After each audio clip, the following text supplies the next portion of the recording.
Muito bem, pessoal, vamos agora entrar no artigo 139, o crime de difamação, continuando aí dentro dos crimes contra a honra. Repare o que diz a conduta do artigo 139, difamar alguém imputando-lhe fato ofensivo à sua reputação.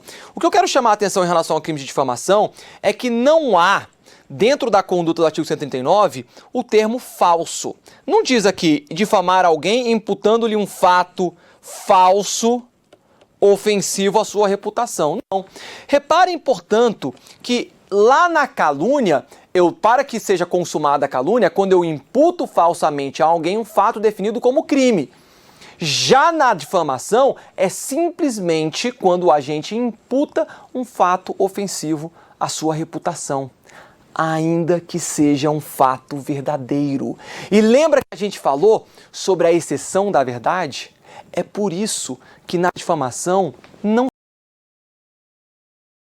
Enquanto na calúnia a regra é admitir a verdade, na difamação a regra é não se admitir a exceção da verdade, porque é irrelevante se o fato é verdadeiro ou não. Se alguém imputa a um terceiro um fato definido, um fato ofensivo à sua reputação, sendo verdadeiro ou falso este fato, nós estaremos diante do crime de difamação. Beleza? Portanto, olha aqui a pena, detenção de 3 meses a 1 ano, é um crime menos grave do que a calúnia, é um crime mas também de menor potencial ofensivo. Olha aqui a exceção da verdade. A exceção da verdade somente se admite se o ofendido é funcionário público e a ofensa é relativa ao exercício de suas funções. Lembrem-se sempre, portanto, a exceção da verdade não se admite na difamação, exceto uma hipótese, quando a difamação for praticada contra funcionário público e essa difamação tiver relação com as suas funções. Professor, por que nessa hipótese admite-se a exceção da verdade? Porque neste caso há um interesse público em saber a conduta praticada por este funcionário público. Somente por isso que vai se admitir, somente nesta hipótese, difamações praticadas contra funcionário público, sendo esta ofensa relativa ao exercício de suas funções. Tranquilo? Lembrando, também se aplica lá na calúnia, também se aplica aqui na difamação. Não é simplesmente falar que alguém, por exemplo, é galinha, tá bom? Que no carnaval a pessoa pegou todo mundo. Isso daí não é um fato. Um fato é, olha, a fulana ficou com tal, o fulano pegou tal, beijou não sei mais quem. Estes são fatos. Quando você simplesmente fala, porque o fulano é galinha, a fulana é galinha, você está praticando uma injúria àquela pessoa, tá bom? Claro que, obviamente, desde que seja dirigida a ela. No crime de difamação, não é simplesmente usar termos pejorativos em relação a terceiros, mas sim imputar fatos ofensivos à reputação dessas pessoas. Tranquilo? É bem tranquilo o crime de difamação. O que mais é cobrado dentro dele é exatamente esta exceção da verdade, para que a gente tenha esse conhecimento de que a exceção da verdade não se admite em regra, a não ser quando é praticado contra funcionário público e a ofensa seja relativa ao exercício de suas funções. Crime de injúria, artigo 140 do Código Penal. Injuriar alguém ofendendo-lhe a dignidade ou o decoro. Então, a injúria é esta ofensa dirigida a uma determinada pessoa. Pena, detenção de 1 a 6 meses ou multa, logo também é um crime de menor potencial ofensivo. E apesar de eu não ter falado ali na difamação, relembro que todas essas formas que nós estamos vendo são crimes de ação penal de iniciativa privada. E que a difamação vai se consumar quando o terceiro toma conhecimento dessa difamação. Já a injúria se consuma quando a própria vítima toma conhecimento dessa injúria que lhe foi dirigida, tá bom? Pena, detenção de 1 a 6 meses ou multa. Lembrando que a injúria atinge a honra subjetiva, ao contrário da difamação e da calúnia.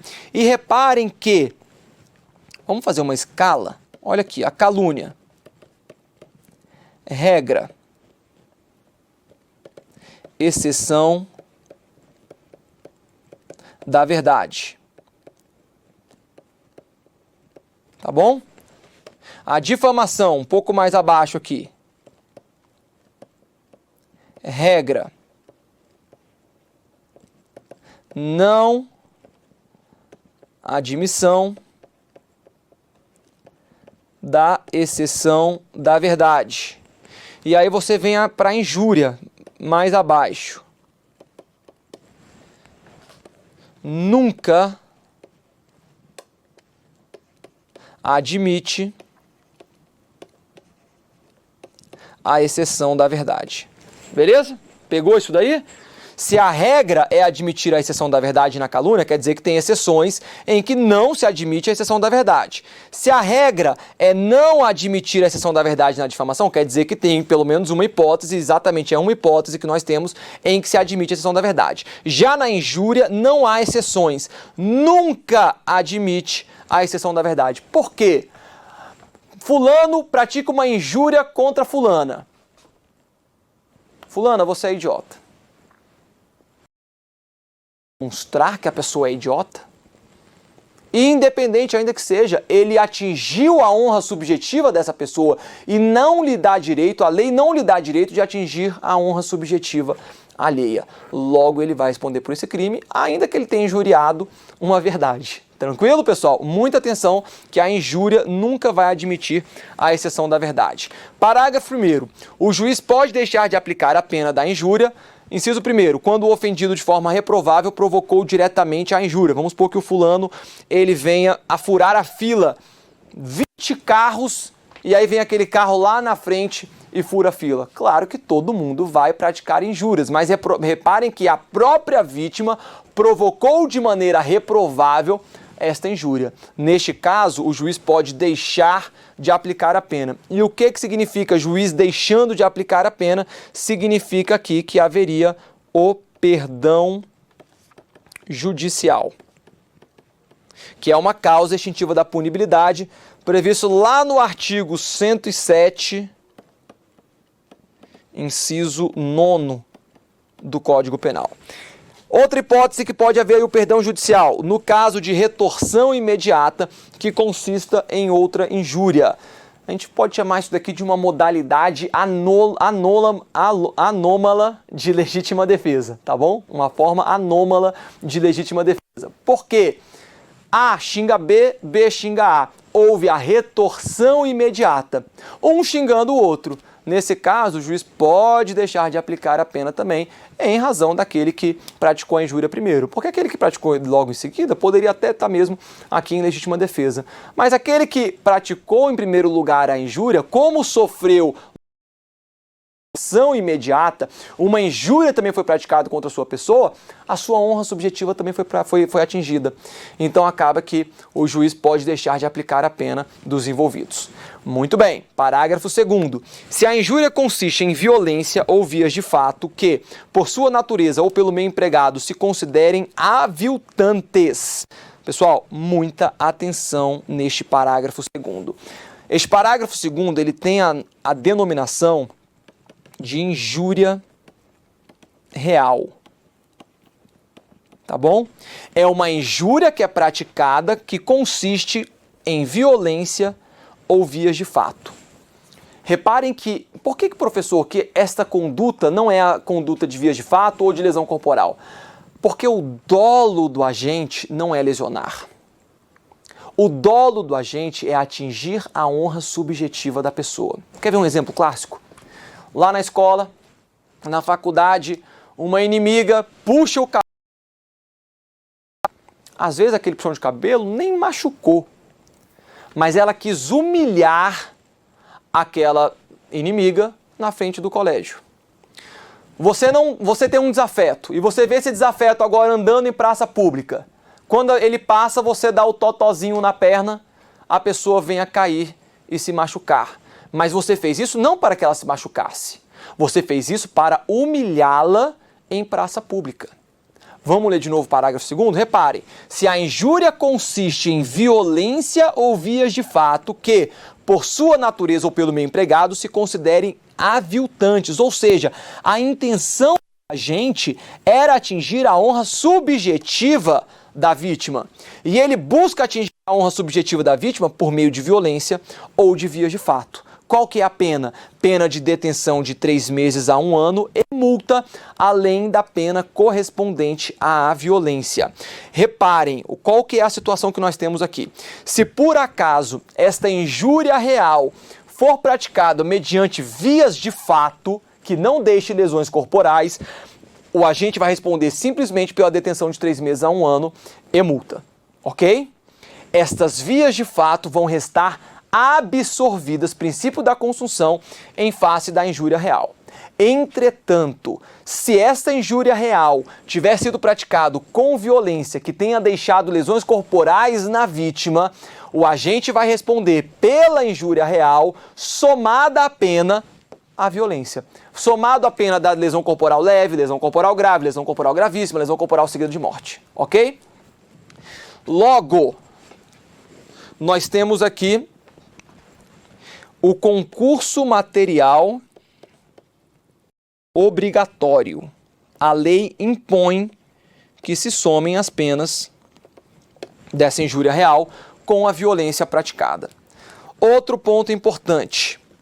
O artigo 145, que nós vamos ver daqui a pouco, do Código Penal, ele vai dizer que a injúria real, se tiver resultado lesão, se houver lesão, será um crime de ação penal pública incondicionada.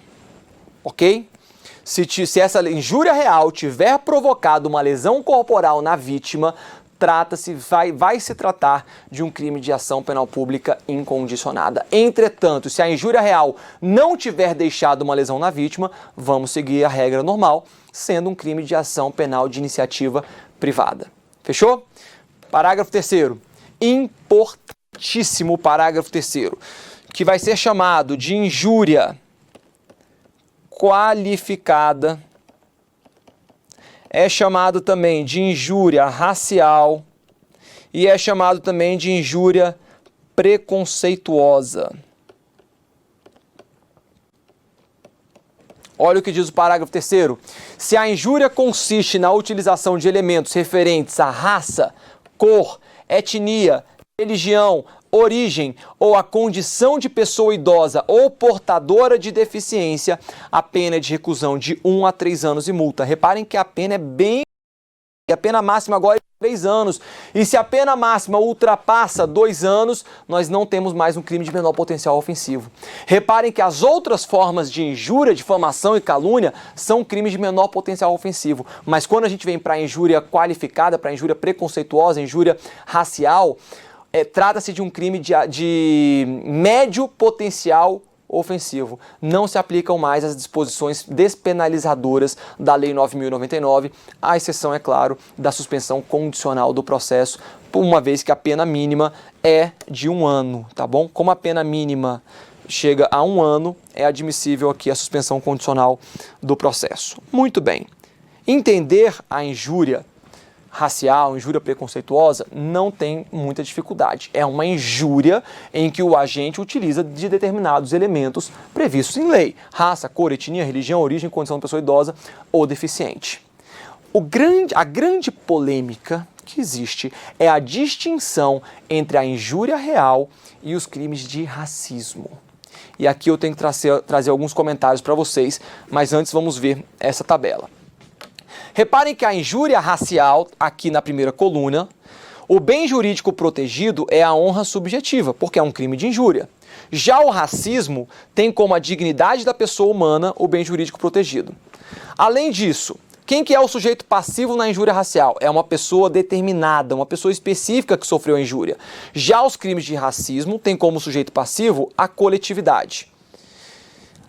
Aqui é que está o grande problema, a grande polêmica. Os crimes de racismo, eu estou aqui agora na segunda coluna, são crimes imprescritíveis, que não prescrevem, e crimes inafiançáveis. Quem que diz isso? A própria Constituição Federal vai trazer isso pra gente. Ok. Já os crimes de injúria racial, eles eram considerados prescritíveis, afiançáveis até pouco tempo atrás.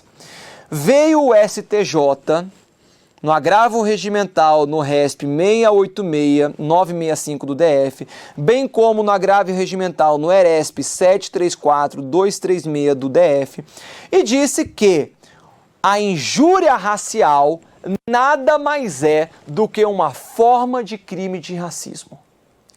O que o STJ decidiu é que para que seja um crime de racismo não precisa necessariamente estar dentro da Lei 7.716, que é a lei do racismo, a lei que vai trazer os crimes relacionados a racismo.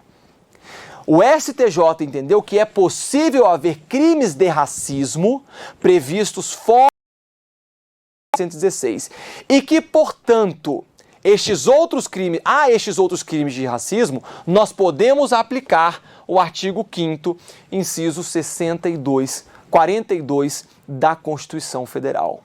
Logo, o STJ entendeu que o crime de injúria racial, sendo um crime de racismo, é um crime que deve ter pena de reclusão, ok, porque já tinha, mas que além disso, trata-se de um crime imprescritível e inafiançável. Professor, isso já está pacificado? Não, não está pacificado. Esta é uma posição sólida do STJ e é a posição que eu recomendo a vocês seguirem na hora da prova, tá bom? Por quê? Porque nós temos essa decisão muito clara do STJ nesse sentido e a doutrina já também comprou essa ideia. Tá bom? Então esta é a posição mais segura. Mas cuidado na hora da prova como isto é colocado, porque não é uma posição pacífica.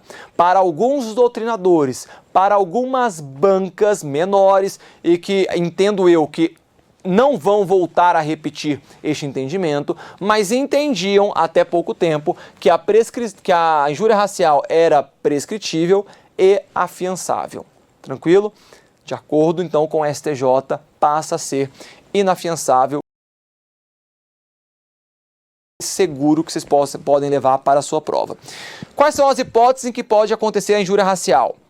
Raça, cor, etnia, religião, origem, condição de pessoa idosa ou portadores de deficiência. E o racismo? Não são as mesmas disposições. Raça, cor, etnia, religião, procedência nacional. Isso é o que vem previsto na Lei 7716. E aí veio o STF na ação direta de inconstitucionalidade por omissão, bem como número 26 do DF e no mandado de injunção 4733 do DF, que foram julgados em junho de 2019 e incluíram a homofobia e a transfobia no rol, nas hipóteses de racismo. Logo, aquelas condutas da Lei 7.716, as condutas do crime de racismo que venham a ser praticadas em face da condição, em razão de homofobia ou de transfobia, configura o crime de racismo. E esta decisão tem efeitos vinculantes. Quanto a isso, não há qualquer dúvida mais. Entendo eu que o Legislativo em breve vai editar uma lei trazendo a homofobia e a transfobia dentro das hipóteses do crime de racismo. Mas, por enquanto, nós temos a ADO 26, que está regulando essa situação.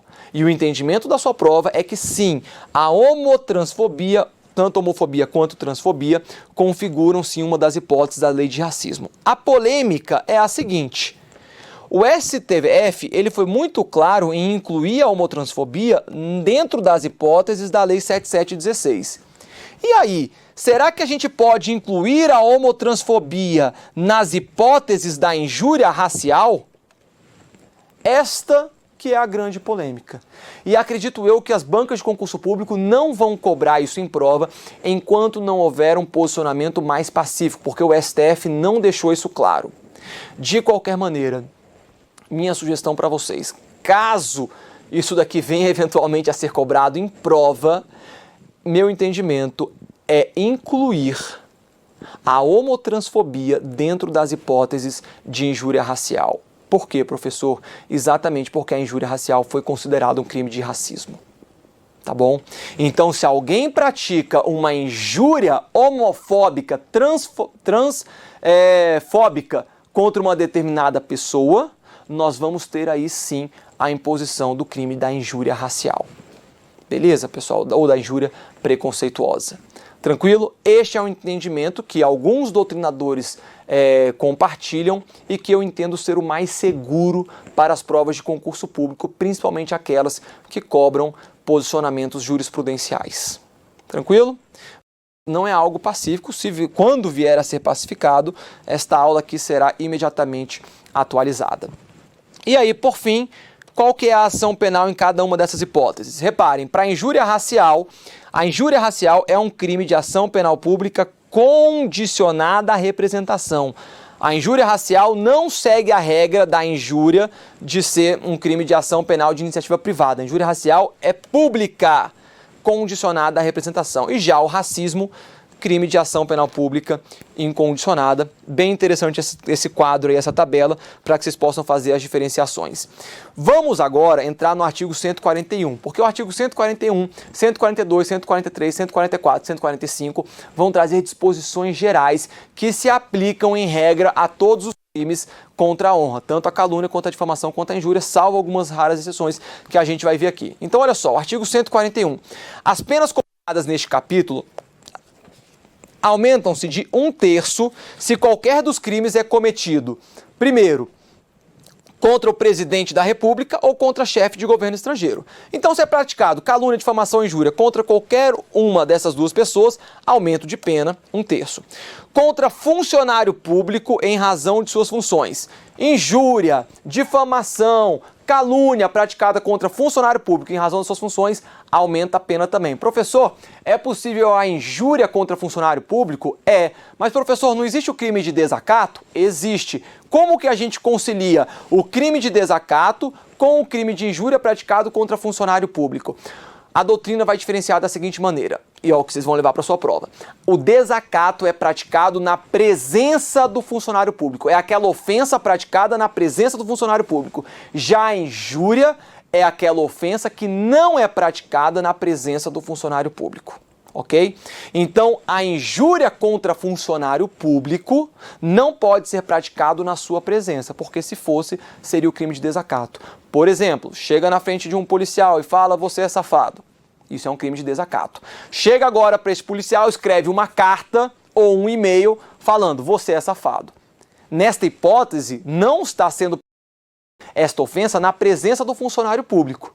Nós teríamos, portanto, um crime de injúria sendo praticada pelo meio escrito. Uma injúria que vai sofrer causa de aumento de pena porque está sendo praticada contra um funcionário público. Beleza? Inciso 3º, aumenta a pena em 1/3 se for praticado na presença de várias pessoas. E várias pessoas pode ser compreendido aí como ao menos 3 pessoas. Tá bom? O que é várias pessoas? 3 ou mais. Ou por meio que facilite a divulgação da calúnia, difamação ou da injúria. Vamos supor você colocar agora uma calúnia, uma difamação, uma injúria num outdoor no centro da cidade. É um meio que, obviamente, facilita a divulgação desse delito, tá bom? Inciso 4º, também vai ter o aumento de pena. Vai ter aumento de pena se for praticado contra pessoa maior de 60 anos ou portadora de deficiência, exceto no caso de injúria. Galera, muita atenção nesse inciso 4º, porque este inciso 4º só se aplica ao crime de calúnia e difamação. Se tiver uma calúnia ou difamação praticada contra pessoa maior de 60 anos ou portador de deficiência, nós vamos ter a imposição de uma causa de aumento de pena de 1/3. Beleza? Professor, por que não se aplica aqui a injúria praticada contra a pessoa maior de 60 anos ou portadores de deficiência? Simples. Porque a injúria praticada contra essas pessoas configura a injúria racial, a injúria preconceituosa, a injúria qualificada. Então eu já levo em consideração que essa injúria foi praticada contra uma pessoa idosa ou portador de deficiência no parágrafo 3º. Se eu aplicasse o parágrafo 3º com pena de reclusão de 1 a 3 anos, mais aquela pena de 1/3, nós teríamos aqui bis in idem, a mesma condição sendo levada em consideração 2 ou mais vezes na imposição da pena. Isso não é admitido. O legislador, ao excluir a injúria desse aumento de pena do inciso 4º. Parágrafo único. Se o crime é cometido mediante paga ou promessa de recompensa, aplica-se a pena em dobro. 2 vezes a pena. Lembrando que essa aplicação da pena em dobro mediante pago ou promessa de recompensa, esta pena em dobro vai se aplicar somente ao mercenário, aquele que recebeu o dinheiro para praticar injúria, difamação ou calúnia. Aquele que paga o mandante, esta causa de aumento de pena não se aplica a ele. Tranquilo? Atenção nesse ponto. Artigo 142. Não constitui injúria ou difamação punível. Inciso 1º. Aqui, atenção, tá? Vocês repararam, né, que o artigo 142 se aplica somente à injúria ou à difamação. Não se aplica à calúnia. Então, nessas hipóteses que nós vamos ver no artigo 142, se for praticada a calúnia em uma dessas hipóteses, será crime de calúnia mesmo assim. Não será, então não constitui injúria ou difamação punível. Primeiro, a ofensa irrogada em juízo, na discussão da causa, pela parte ou por seu procurador. As pessoas estão com sangue quente, no meio lá de uma ação judicial, e aí se na audiência, na discussão da causa, a parte ou o procurador vier a praticar uma injúria ou difamação, não será punível, e isso inclusive está de acordo com o Estatuto da OAB, tá bom? Lá no artigo 7º, parágrafo 2º. Muito bem. Inciso 2º. Não constitui injúria ou difamação punível. Inciso 2º. A opinião desfavorável da crítica literária, artística ou científica, salvo quando inequívoca a intenção de injuriar ou difamar. Pessoal, a crítica literária, artística, científica pode criticar. E nesta crítica, eventualmente, podem usar termos que ofendam a honra subjetiva ou objetiva da vítima. Entretanto, se esta crítica literária, artística, científica usar de termos pejorativos, mas dentro do que é factível, dentro do que é admitido para uma crítica, não vai ser considerado uma injúria ou difamação. É diferente aquela crítica que é feita com a única finalidade de atingir a honra subjetiva ou objetiva da vítima. Nesse caso, pode sim esta crítica literária, artística ou científica vir até responder pela injúria ou pela difamação. Tranquilo? Mas a opinião, ou seja, não teve o dolo, aí não haverá o crime. E a lei deixa bem claro, salvo quando inequívoca a intenção de injuriar ou difamar. Nesse caso, essas críticas poderão sim responder pela difamação ou pela injúria. Inciso 3º. O conceito desfavorável emitido por funcionário público em apreciação ou informação que preste no cumprimento de dever do ofício. Pessoal, quem já viu sentença judicial em crimes, né, no âmbito, na esfera penal, repara que o juiz ele usa termos bem pejorativos em relação ao condenado. O delegado de polícia, na hora de indiciar, também. Só que reparem que o delegado de polícia, o juiz, ao agir dessa maneira, a intenção não é ofender a honra objetiva ou subjetiva daquela pessoa, do indiciado, do condenado, mas sim de expor da maneira devida aquele indiciamento, aquela sentença e fundamentá-los da maneira adequada. Então, quando o funcionário público emitir este conceito desfavorável em apreciação ou informação que preste no cumprimento de dever de ofício, também não vai configurar injúria ou difamação. Parágrafo único. Nos casos dos números 1 e 3, responde pela injúria ou pela difamação quem lhe dá publicidade. Tá bom? Então, quem der publicidade, porque essas situações do inciso 1º, do inciso 1º e do inciso 3º, geralmente ocorrem em documentos, em situações específicas que não há publicidade, diferente da segunda, né, que já é pública por ser a sua natureza. Muito bem. Artigo 143, muita atenção neste artigo 143, que é a retratação. O querelado que antes da sentença se retrata cabalmente da calúnia ou da difamação, fica isento de pena. Professor, de quem que está falando aqui? Só de quem praticou calúnia ou difamação. Eu lhe pergunto, o artigo 143 se aplica àquele que praticou injúria? Não. Por que não? Porque não há que se retratar no crime de injúria. Vamos pegar aqueles conceitos iniciais. A injúria atinge a honra subjetiva.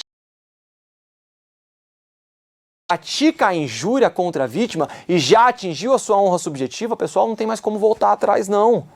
Não há que se falar na retratação no crime de injúria. A retratação é possível nos crimes de difamação e de calúnia. Por quê? Porque nesses dois delitos o agente imputa um fato. E aí ele pode se retratar deste fato que ele imputou. Ok? Vamos ver então. O querelado, quem que é o querelado? É aquele que praticou a calúnia ou difamação. E se ele é querelado, quer dizer que só vai ser admitida a retratação nas hipóteses de calúnia e difamação que forem de ação penal de iniciativa privada. A lei dá a entender que, no que tange as calúnias, difamações que forem proferidas e que forem de ação penal pública, não é possível se retratar. O agente que praticou uma calúnia ou difamação só pode se retratar se aquela calúnia ou difamação ocorrer no âmbito de uma ação penal de iniciativa privada. Ok? Muita atenção nesse detalhe. Muita atenção. É por isso que a lei coloca aqui, olha, o querelado. O querelado que antes da... Não que isso aqui seja muito cobrado, tá, pessoal? Mas só para a gente ter atenção mesmo. O querelado que antes da sentença se retrata cabalmente, tem o tempo aqui, olha, tem até a sentença para se retratar. Se retrata cabalmente da calúnia e da difamação, fica isento de pena. Então, se retratou antes da sentença, tudo bem, desde que seja no crime de calúnia ou difamação. Parágrafo único. Nos casos em que o querelado tenha praticado a calúnia ou a difamação, utilizando-se de meios de comunicação, a retratação dar-se-á, se assim desejar o ofendido, pelos mesmos meios em que se praticou a ofensa. Então, pessoal, tranquilo isso daqui, né? Da maneira que foi praticado o delito, tem que haver a retratação. Se foi praticado o delito, por exemplo, na televisão, use a televisão para se retratar. Se foi praticado o delito num outdoor, use um outdoor para se retratar. Os mesmos meios que foram proferidos o crime, foram praticados o crime, devem ser utilizados na retratação, para que haja aí uma paridade em relação às formas que foram praticados, tanto o crime quanto esta retratação. Beleza? Artigo 144. Se de referências, alusões ou frases se infere calúnia, difamação ou injúria, aqui se aplica a todos os crimes contra a honra, quem se julga ofendido pode pedir explicações em juízo.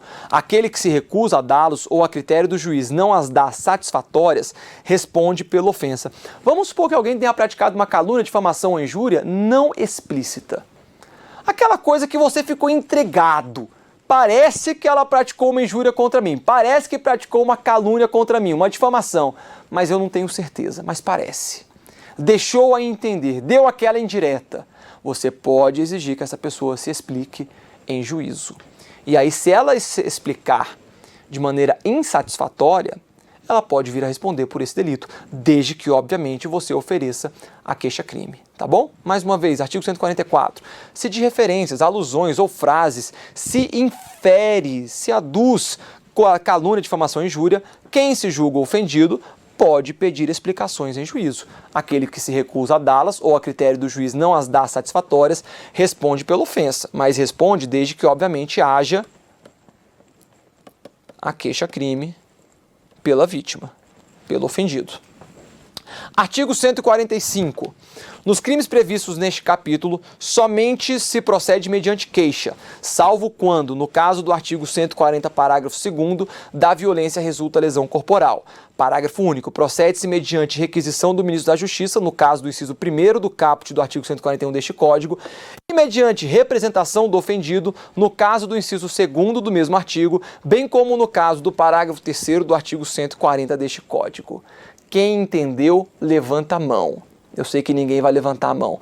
Claro, porque o artigo 145, ele está tratando da ação penal aplicável em cada um dos crimes e em cada uma das hipóteses da injúria, da difamação e da calúnia. Só que ele faz isso trazendo incisos, artigos que foram tratados anteriormente no Código Penal. Tudo bem, ficou ótimo isso daqui para que a gente saiba exatamente as hipóteses que vai ser de ação penal de iniciativa privada, condicionada à representação, pública incondicionada, pública condicionada à requisição do Ministro da Justiça. Beleza. Mas óbvio, galera, que a gente tem que botar este artigo 145 de maneira reduzida, de maneira resumida e objetiva. E é por isso que eu trouxe essa tabela aqui para vocês. Olha só. Nesta tabela, eu tenho nas colunas as diferentes hipóteses de ações: ação penal privada, ação penal pública condicionada à representação, ação penal pública condicionada à requisição do Ministro da Justiça e ação penal pública incondicionada. Na primeira coluna, portanto, eu tenho as hipóteses de ação penal de iniciativa privada, que vai ser a regra geral para calúnia, difamação e injúria. A regra geral, portanto, é que os crimes contra a honra somente se procedem mediante queixa-crime da vítima.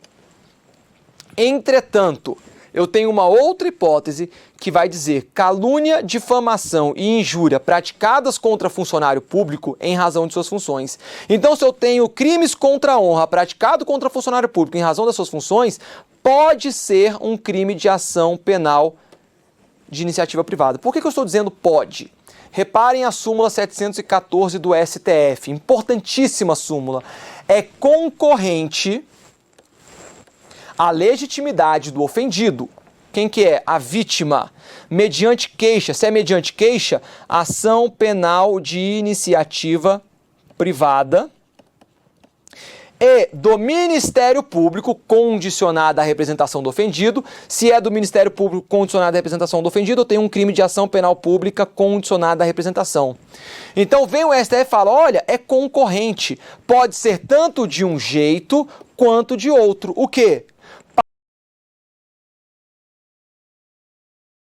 Difamação, injúria, calúnia de servidor público em razão do exercício de suas funções. Então, se eu tenho um crime contra a honra praticado contra o funcionário público em razão das suas funções, eu posso ter tanto um crime de ação penal de iniciativa privada, mediante queixa da vítima deste funcionário público, ou mediante a sua representação para que o Ministério Público ingresse com a ação penal mediante a denúncia, desde que haja sua representação. Reparem, portanto, que eu coloquei aqui embaixo esta hipótese da súmula 714 e aqui em cima, ação penal pública condicionada à representação do ofendido, a mesma hipótese. Por quê? Porque é concorrente essas duas situações. Tranquilo? Muito bem.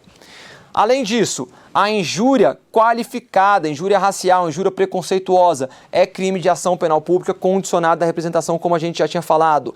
Crimes de calúnia, difamação e injúria praticados contra o presidente da República ou contra chefe de governo estrangeiro é uma ação penal pública condicionada a quem? A requisição do Ministro da Justiça. E, por fim, ação penal pública incondicionada. Em que hipótese? Na injúria real, aquela que se usa da violência ou de vias de fato, se da violência resulta lesão corporal. Beleza, galera? Muita atenção.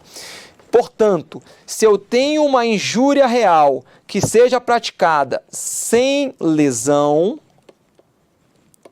é crime de ação penal de iniciativa.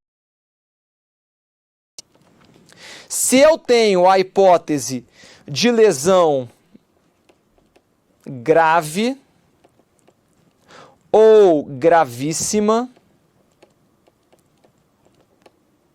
obviamente é um crime de ação penal pública incondicionada. Fica uma polêmica se esta injúria real gera somente uma lesão leve.